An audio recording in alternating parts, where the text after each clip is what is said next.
이번 주 공과는 사무엘상 7장만 있습니다. 쭉 읽으면서 그냥 뭔 내용이다 이 맥만 잡아드리도록 하겠습니다. 여호와의 괴가 이제 아비나답의 집으로 들어갔죠. 왜냐하면 여호와의 괴 때문에 또 이스라엘 사람들이 죽었거든요.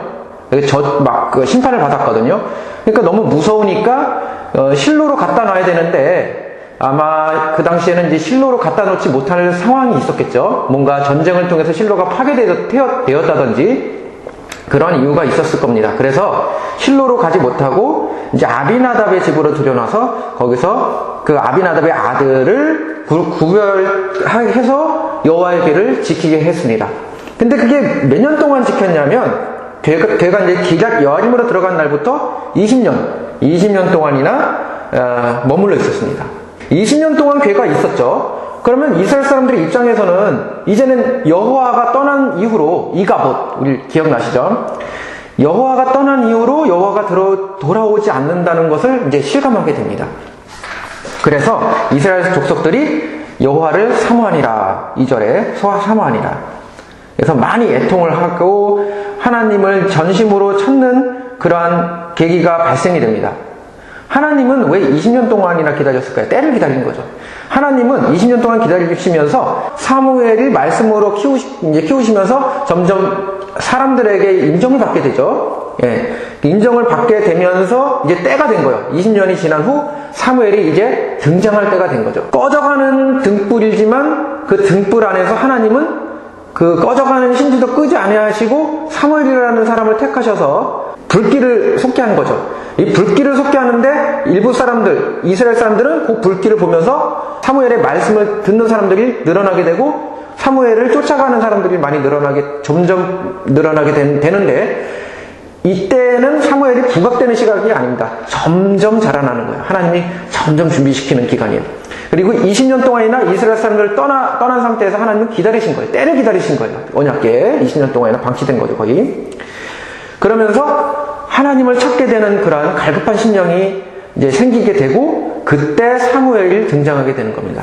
그래서 사무엘은 갑자기 등장한 게 아니라 그 리더가 작게 등장한 게 아니라 이미 하나님께서는 그 한나를 통해서 준비하시고 키우신 거예요. 7장 전에 하나님이 정말 많이 화가 나셨고 막 저주를 내리셨고 막 엘리 제사장 가문에 막 저주를 내리셨고 망한다 계속 그 얘기 하셨잖아요. 그렇게 봤을 때는 하나님이 너무 삐지시는 건 아닌가 뭐 이런 생각이 들어요. 하지만 하나님은 거대한 계획을 갖고 계셨어요. 바로 이스라엘 사람들을 다시 구원하기 위한, 죄에서부터 구원하시고 사망에서부터 건져내시기 위한 그러한 계획을 갖고 계셨고 그런 마음이 있었습니다. 그러니까 하나님이 자기를 존중하지 않는 이스라엘 사람들이 너무 괘씸하다 이렇게 생각한 게 아니고 자기를 존중하고 이렇게 창조 자체가 그렇게 만들어졌어요. 나무는 땅에 뿌리를 받고 살아야 되고 물고기는 물에서 살아야 되는 원리처럼 사람은 하나님을 섬기며 하나님을 영광 돌리면서 살아갈 수밖에 없는 그런 영적인 존재로 창조함을 받았는데 우리가 하나님과 분리된 상태에서 사망으로 이렇게 된 거죠. 나무가 뿌리가 뽑힌 상태는 이미 죽은 거예요. 물론 살아있겠죠. 며칠 동안은. 하지만 죽은 거예요, 이미. 물고기가 물 밖에서 나와서 펄떡펄떡 뛰는 거, 그게 사는 겁니까? 솔직히? 며칠 있으면 죽어요. 좀 있으면 죽어요. 그런 상태가 바로 사람의 인간이에요.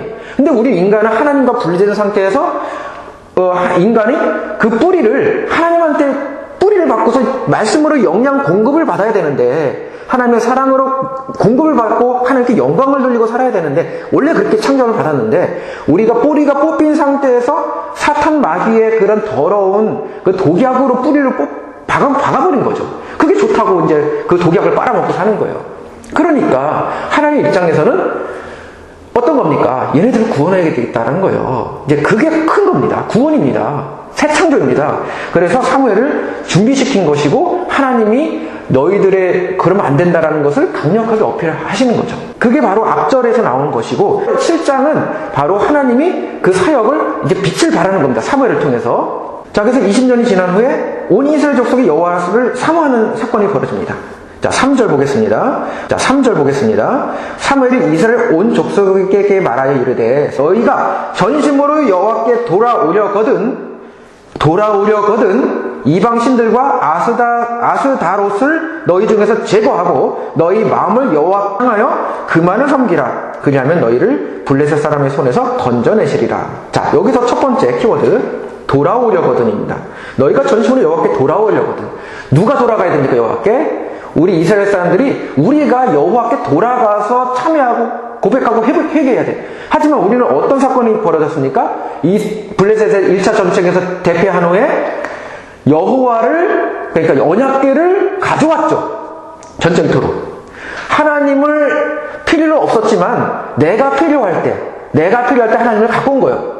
그러니까 대패한 거예요. 이러면 안 됩니다. 이건 말씀에서 어긋나는 것이고, 하나님을 우상으로 내 입맛에 맞게 가져오고 보내고 하는 거예요. 이건 하나님 말씀에 준하는 게 아닙니다. 원래는 어떻게 합니까? 우리가 여호와께 하나님의 궤 앞으로 가야 됩니다. 실로로 가야 돼요. 예, 그걸 말씀하시는 겁니다. 그래서 이게 대비를 이룹니다. 여호와께 돌아가야 된다. 이게 참된 회개다. 여호와를 가져오면 안 된다. 이거예요. 이방신들을 섬겼어, 이스라엘 사람들이. 또 이게 뭐야? 우상숭배예요. 우리가 잘 생각해보세요. 하나님 말씀이 없으면 우리가 교회에서 하는 행위들이, 전통이, 이게 말씀을 한번 대비해보시면 그 우상숭배와 동일한 것들이 너무 많아요. 뭐 여러 가지 전통들이 있어요. 말이 많은 것들이. 뭐 복을 기원한다든지, 물론 우리가 수능 시험 보거나 이런 사람들을 위해서 기도를 하는 건 당연하죠. 당연한데 왜 갑자기 기도 안 하다가 갑자기 기도하냐고. 이거는 하나님의 궤를 갖고 오는 거랑 마찬가지고요. 평상시에 하나님의 영광을 위해서 기도해야죠. 그 다음에 우리가 기도하는 것도 하나님의 영광과 이런 모든 것을 기도하는 것이 아니라, 아니 예배 시간에 수능 때문에 예배도 안 나오고 시험 기간 때문에 또 예배도 안 나와. 그러다가 갑자기 또 뭔가 또 이제 부담되니까, 내일이면 수능 시험인데 엄마한테 기도 부탁해야지. 그래서 엄마가 이제 기도하는 거죠. 비나이다랑 그 기도랑 엿붙여서 천지신님께 비나이다, 부처님께 비나이다, 하나님께 비나이다, 이게 똑같은 거예요. 솔직히 까발려서. 이러면 안 돼. 이런 마음으로 가는 거 아닙니다. 이런 것들은 다 우상숭배여 이방신에게 절하는 거예요. 우상숭배입니다. 이런 것들을 없애버리고 우리가 어떻게 되냐? 여호와께 돌아가야 되고요. 어떻게 돌아가야 돼? 전심으로 여호와께 돌아가야 된다. 전심으로. 우리가 솔직히 생각해보세요. 우리가 기도하는 그런 것. 전심으로 우리가 여호와께 돌아가야 된다. 이런 것들 싹 다 걷어버리시고 하나님의 영광을 위해서 순수한 마음으로 가셔야 되는 거예요. 평상시도 중요합니다. 평상시 우리가 어떻게 마음가짐으로 하나님을 대하며 살아가는가. 이게 중요한 거예요. 그래서 이방신들과 아스다롯을 제거하라. 이 아스다롯은 뭐냐면은 바알신의 배우자예요. 바알신. 그러니까 이게 뭐냐면은 여러 이방신들을 섬겼는데 그게 하나님인 줄 알았어.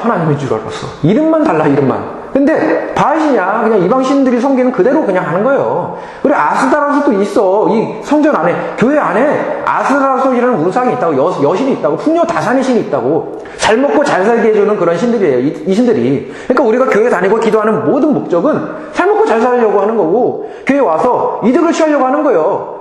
사람들을 무슨 로타리 클럽도 아니고. 그러니까 그런 목적으로 오는 거예요. 무슨 선거 때만 되면 교회 와가지고 기도하고 이렇게 되는 거예요. 선거 때만 되면 선거하는 국회의원들이. 그러니까 이런 것들을 다 이득을 취하는 거예요. 이런 것들이 다 우상숭배예요. 그러니까 이스라엘 사람들도 하나님이라고 했지만 알고 보니 바알이야. 그리고 아스다라서 바알의 여신, 그 여신도 같이 숭배하는 거예요. 그러니까 이 두 개를 왜 얘기했냐면, 하나님과 하나님의 부인 아스라로서 하나님이 아니라 알고 보니 바알이었어. 그러니까 이거를 다 제거하라는 얘기야. 예. 그리고 이거는 하나님이 아니다예요. 다 없애버려라. 그리고 여호와만 섬겨라. 자, 지금 보세요. 돌아와라. 그 다음에 제거해라. 우상숭배를 제거해라. 하나님만 섬겨라. 예. 이거 어디서 많이 듣던 말이에요. 뭡니까? 우리 창세기부터 그 다음에 모세가 율법을 받아서 말했던 출애굽기, 레기, 그 다음에 여호수아까지, 이것이 바로 나는 오직 여호와만 섬기겠다. 우상숭배 다 타파해라. 이거 계속 이스라엘 사람들에게 얘기했던 겁니다. 근데 사사시대를 거치면서 하나님 말씀이 없었어요. 자기 소견대로, 보기 좋은 소견대로 그냥 자기 생각대로 그냥 살고 자기 생각대로 제사를 지내고 이방 나라들이 어떻게 행하는지 그대로 보고 답습하면서 똑같이 했다고요. 똑같이. 그게 하나님을 섬기는 줄 알았어요. 우리가 불교에서 비나이다 하는 것과 교회에서 비나이다 하는 것과 마음이 똑같다는 얘기예요. 하나님의 말씀 무슨 구별이 없어요. 그게 그거야. 다 종교야, 종교. 이게 바로 우상숭배라는 얘기예요. 이제 드디어 사무엘의 입을 통해서 하나님의 말씀, 즉 창세기 또 모세가 했던 말씀들이 다시 끄집어내지는 거예요. 그러면서 옛날에 그 말씀, 듣지 못했던 그 말씀, 아주 가물가물하고 막 그랬던 조상들이 들었던 그런 하나님 말씀이 다시 선포되는 역사가 미스바 사건에서 벌어집니다. 사무엘이 5절, 사무엘이 이르되 온 이스라엘은 미스바로 모이라. 미스바로 모이세요! 라고 한 거예요. 내가 너희를 위하여 여호와께 기도하리라. 이렇게 했어요. 자, 미스바는 큰 광장입니다. 자, 광장이라는 것은, 즉, 전투하려고 장수들이 모여서 회의를 하거나 전술을 짤 때 아주 좋은 장소이고, 또 사람들이 거기서 뭔가를 하기에는 좋은 장소예요. 그래서 미스바로 모이라 했어요. 그래서 미스바로 모여서, 이제, 뭐 했냐? 물을 길어서, 6절에 물을 길어서 제단 앞에 이렇게 물을 막 붓고 종일 금식하면서 거기서 이제 회개를 한 거죠. 회개를 했습니다. 자, 물을 길어서 막 붓다는 얘기는 이제 그 추수할 때 되면은 그 추수의 생명의 근원이 뭡니까? 바로 물이죠. 생명의 근원이 물이기 때문에 그 소중한 것을 거기다 붓는 거예요, 제단은. 그러면 하나님이 모든 생명의 근원이시고 하나님의 은총으로 우리가 이렇게 살게 되었습니다라는 고백하는 거예요. 두 번째로 물이라는 것은 또 애통을 의미합니다. 눈물 같은 그런 애통을 의미합니다.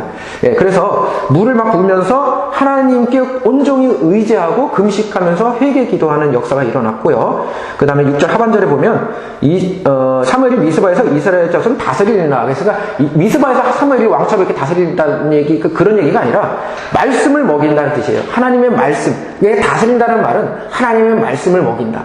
이제 율법을 다시 말씀을 가르친다. 에스라 선지자처럼, 느헤미야 선지자처럼 사무엘이 말씀을 가르치는 거예요. 예수님이 다시 그 말씀으로 오셔서 그 병자들과 이런 사람들을 말씀으로 생수의 강이 흘러넘치듯, 생수잖아요. 예수님이 생명의 강이시잖아요. 말씀으로 먹이셔서 구원하신 것처럼 사무엘도 그런 역사를 하는 거예요. 그래서 말씀을 이제 막 가르치기 시작합니다. 이 말씀이 없어서, 말씀의 무지 때문에 이스라엘 사람들이 자기 소견대로 행하다 보니까 하나님의 말씀을 자꾸 어기게 되고 불순종하게 되고 우상숭배하게 되면서 심판을 받게 되잖아요. 몰락하게 되잖아요. 엘리 제사장 자체가. 그러니까 말씀이 중요한 거예요. 말씀이. 자, 7절. 근데 미스바에서 모여서 막 회개를 하니까 블레셋 사람들이 깜짝 놀랍니다. 왜냐하면 블레셋 사람들이 그 당시에는 우리나라가 일제 치하에 있었던 것처럼 블레셋 사람들이 이스라엘을 이렇게 정복하고 있었거든요. 다스리고 있었거든요. 그래서 추수 때만 되면 와가지고 추수한 것을 다 걷어가고 막 불살르고 또 탈취하고 그 다음에 또 놔둬요. 그러다가 또 추수를 하게 될 때 또 가져가고 이제 이렇게 해서 부려먹는 거예요. 그리고 이스라엘 사람들은 또 무기를 가지면 안 됐어요. 블레셋 사람들이 무기를 가졌다 하면은 막 뺏어가고, 우리 일제시대 때도 마찬가지고요. 우리 탄압했잖아요. 블레셋 사람들이 그렇게 강대국이었어요. 원래는 여호수아가 정복할 때, 블레셋 사람들을 정복할 때, 하나님의 권능으로 정복할 때는 이스라엘 강대국이었어요. 가나안 정복할 때. 하지만 블레셋 사람들은 그때 쩔쩔매고 있었죠. 근데 저런 찌끄레기 그냥 놔도 되겠다 이렇게 한 거예요. 근데 하나님이 떠나시니까, 하나님 말씀에서 벗어나니까 블레셋이 강대국이 된 거예요. 이스라엘을 먹어버린 거죠. 그러니까 하나님으로서 여리고성이 무너지고 아이성을 정복하고 이렇게 된 건데 이 사람들 그걸 망각한 거죠. 하나님이 왕이 되심을 망각한 거예요. 어쨌든 그래서 블레셋 사람들이 이제 그런 거였는데, 아니 얘네들이 반역을 이루네. 어쭈 모이지 말라고 했는데 안 되겠다. 얘네들 처단해야 되겠다. 이제 반역이다. 이렇게 생각한 거죠. 블레셋 사람들이 이제 이스라엘을 잡고 있었기 때문에. 그래서 그 소식을 듣고 이스라엘 사람들이 겁을 먹은 거예요. 아, 큰일 났다. 이제 8절에 이스라엘 사람들이 사무엘에게 말합니다. 당신이 우리를 위하여 우리 하나님 여호와께 쉬지 말고 부르짖어 우리를 블레셋 사람의 손에서 구원하게 하소서. 이제 구원을 갈망하게 됩니다. 그래서 9절에 사무엘이 젖먹는 어린 양 하나를 가져다가 온전한 번제를 드리고, 온전한 번제, 그냥 번제가 아니에요. 온전한 번제. 하나님의 말씀에 따른 번제를 드린 거예요. 그 전에 보시면 우리 수레를 끌고 온 그 암소를 막 번제를 드리고 막 해서 또 벌 받았잖아요. 그러니까 이방 사람들이 그대로 행하는 그런 제사가 아니라, 말씀에 위배되는 제사가 아니라 온전한 제사를 드린 거죠. 그래서 번제를 드리고 이스라엘을 위하여 여호와께 부르짖어 여호와께 응답하셨어요. 여호와께서 응답하셨어요. 10절, 사무엘이 번제를 드릴 때 블레셋 사람이 이스라엘과 싸우려고 이제 온 거예요. 오고 그날에 여호와께서 블레셋 사람들에게 큰 우레를 발하셔. 천둥 번개가 막 친 거예요. 그래가지고 그 블레셋 사람들이 깜짝 놀라서 막 우왕좌왕하게 된 상태에 된 거예요. 그 기회를 놓치지 않고 이스라엘 사람들이 그 힘을 받아서 블레셋 사람들 우왕좌왕하는 대로 뛰어들어가서 막 친 거죠. 쳐서 이제 승리를 한 거예요. 승리를 한 거예요. 네, 그 이야기가 나오는 거예요. 그래서 11절까지 그 이야기가 나오고요. 큰 우레를 발하시오. 이거는 이제 추수 때가 되면은 이제 거의 가끔 이제 우레가 나오고 이제 그런데요. 팔레스타인 지역에. 하지만 고대 근동 사람들은 우레의 신, 천둥의 신이 바로 뭐라고 했습니까? 바알신이라고 생각했어요. 바알신. 근데 이 바알신이 블레셋 사람들의 그런 이제 가나안 그 족속이나 블레셋 사람들의 그 신이에요. 대표적인 신이에요. 근데 이 바알신이 블레셋 사람들을 혼동하게 한 거예요. 그러니까 블레셋 사람들은 와 이거 바알신 첫 번째 생각, 바알신 와 이거 우리 편인데 왜 이러지? 두 번째, 바알신이 보다 더 센 신 하나님이 또 천둥 우레를 벌하신 거 아닌가? 그동안 종기 재앙이 있었고 이스라엘 애굽 이집트까지 벌하신 그 재앙이 또 임하는 건 아닌가?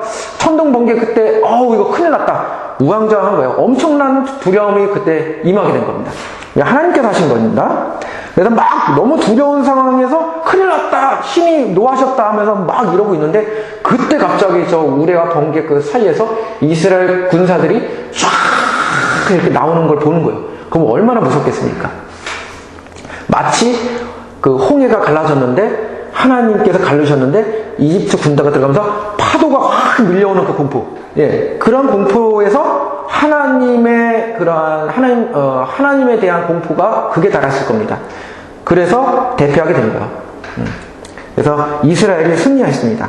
그래서 사무엘이 이제 돌을 치어다가 미스바의 그 샘 사이에다가 이제 여기까지 우리를 도우셨다 하면서 거기 돌을 세우고 에베네셀이다 하니라 이렇게 에베네셀 불렀어요. 그게 원래 에베네셀이라는 동네가 있었는지 아니면 사무엘이 불렀는지는 아직 분명치 않지만 일단 에베네셀이 여기까지 도우셨다 이렇게 하셨습니다. 여기서 하나님의 그 구원 사역이 나오는데 에베네셀이 원래 사장에 보면은 블레셋 사람의 전쟁에서 대피한 사건이 1차가 벌어지고 언약궤가 빼앗기고 막 이런 아주 그냥 치욕스러운 곳이에요, 에베네셀이. 근데 에베네셀에서 또 하나님의 영광이 드러나고 이스라엘이 승리를 맛보게 해주시는 거예요. 이게 바로 하나님의 구원입니다. 하나님은 잊지 않으시고 우리가 패배하고 이런 그 장소에서 승리를 맛보게 하십니다. 그리고 하나님의 구원 계획은 한치 오차도 없이 이루어진다는 것을 우리는 여기서 볼 수가 있는 것이죠. 자, 그래서 에베네셀이다. 13절, 이에 블레셋 사람들이 굴복하였어요. 13절부터 이제 블레셋 사람들이 굴복하여서 이스라엘 지역에 이제 들어오지도 못해요. 그래서 여호와의 손, 즉 권능이 사무엘이 사는 날 동안에는 블레셋 사람을 막으셨어요. 하나님이 사무엘이 사는 날 동안에 평화가 찾아온다. 안식이 찾아오는 거예요. 안식. 그리고 14절, 블레셋 사람들이 이스라엘에게 빼앗겼던 성읍, 즉 에그론부터 에그론 가드 뭡니까? 블레셋 땅이었죠. 큰 도시였죠. 성읍이었죠. 막 우리 언약궤를 그쪽으로 옮겼잖아요. 다곤 신전, 그 다음에 가드로 옮겼다가 에그론까지 옮겼는데 재앙이 나오고 이제 그 부분이 그거를 이스라엘이 다시 되찾은 겁니다. 이스라엘에게서 회복되니 그게 이스라엘이 회복된 거예요. 이스라엘이 그 사방 지역에 블레셋 사람들의 손에서 도로 찾았어요. 또 이스라엘 사람과 아모리 사람들 있죠. 이 가나안 사람들. 아모리 사람들과 또 평화가 있었어요. 그러니까 이스라엘을 함부로 넘볼 수 없는 강대국이 된 거예요. 하나님 회개하면서 우리가 하나님께 언약궤로 돌아갔을 때 가져온 것이 아니라 돌아갔을 때 전심으로 하나님의 권능으로 회복이 된 거죠. 자, 그리고 사무엘이 사는 날 동안에는 이스라엘을 말씀으로 다스린 겁니다. 이 다스렸다는 말은 말씀 목양했다는 얘기예요. 말씀으로 양육을 한 거예요. 이스라엘 사람들을. 그러면 평화가 찾아오고 안식이 찾아온 겁니다. 자, 해마다 베델, 길갈, 미스바로 이렇게 순회하면서 이제 사무엘이 이스라엘을 다스렸습니다. 자, 베델, 길갈, 미스바의 공통점은 이제 큰 사람들이 모일 수 있는 그러한 광장이 있고요. 그 다음에 거기에서 이제 집회 장소가 많이 있었고 군사 그런 요충지, 그 다음에 행정 중심지 이런 것들이 많이 있었습니다.